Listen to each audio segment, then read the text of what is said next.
my name is Zeynep Alpan and I am a violinist and a teaching artist. Today we are going to explore how to create different dynamics, which means how loud or soft a sound is, and how this musical tool can help us create different stories, characters, moods, and feelings in music. This video is part of the Kennedy Center Education's online collection, Teaching Artists Present, where teaching artists from all over the country lead arts activities that you can enjoy from the comfort of your home. Let's dive right in.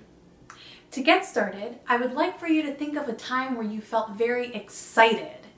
How would you describe what your voice sounded like? Was it loud or was it soft? Feel free to pause this video and take a moment to write down your thoughts. And now I would like for you to think of a time where you felt very shy. Again, how would you describe what your voice sounded like? Was it loud or was it soft? In music, we have a way of showing our emotions, just like our voices do. To help us tell our stories, we use something called dynamics, which means how loud or how soft a sound is. Let's see what dynamics sound like on the violin. Let's go.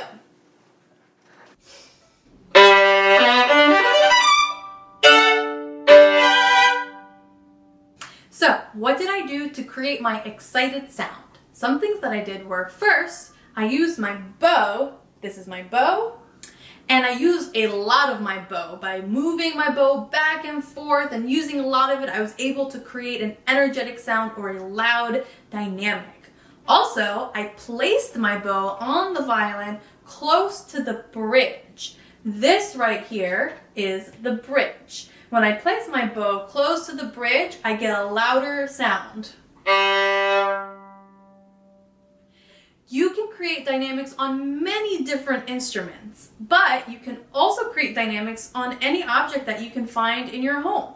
For example, right by me here, I have a jar of pencils, and with this jar of pencils, I can create many different dynamics. Let's take a look.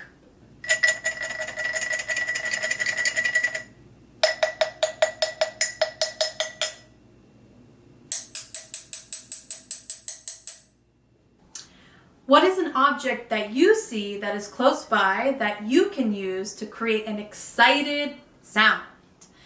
Pause this video so that you can go and find an object and see how many ways you can make an excited sound using that object. Have fun!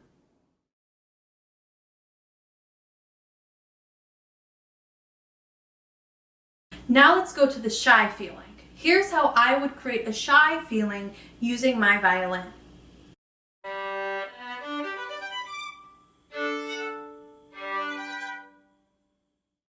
So, to create my shy feeling, I did the opposite of what I did for my energetic feeling. So instead of using a lot of big bows, instead I used much smaller bows. Also, instead of placing my bow right next to my bridge, I actually placed it much closer to what we call the fingerboard, which is right here. This is the fingerboard where we put our fingers on. And when I place my bow closer to the fingerboard, it creates a softer sound. So this is how I created my shy sound.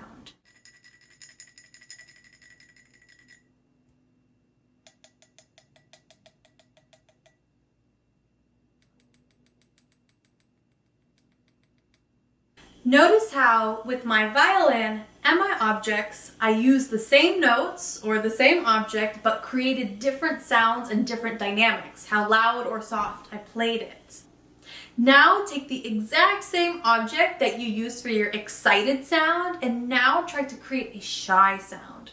What are you going to do differently to create this new feeling? Again, you may pause this video to go and try it out.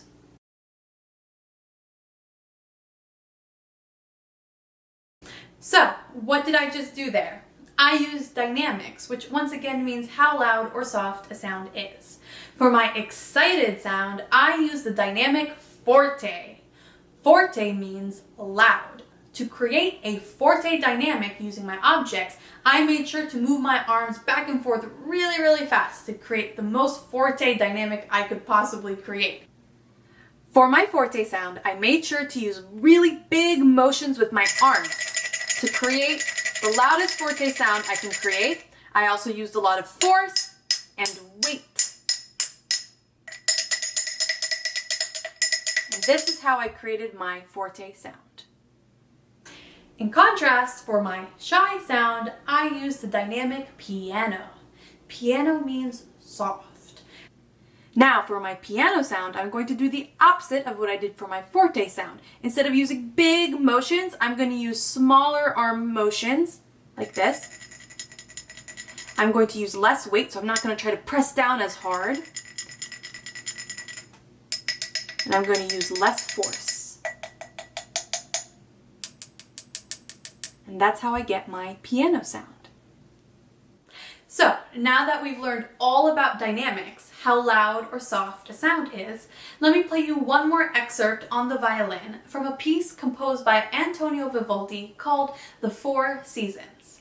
I will play this excerpt 2 times, and each time I will use different dynamics. So, be sure to have your listening ears ready so you can catch all the different dynamics that I'm doing.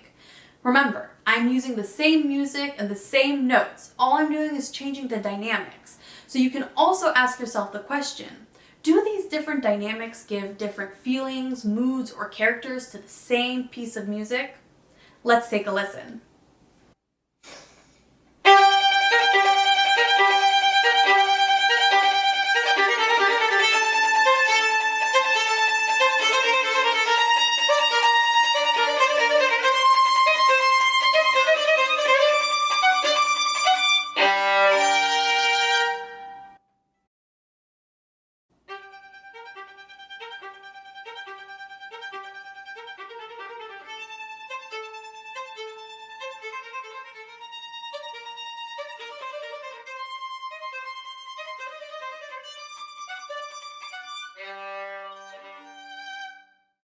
Thank you for learning with me today.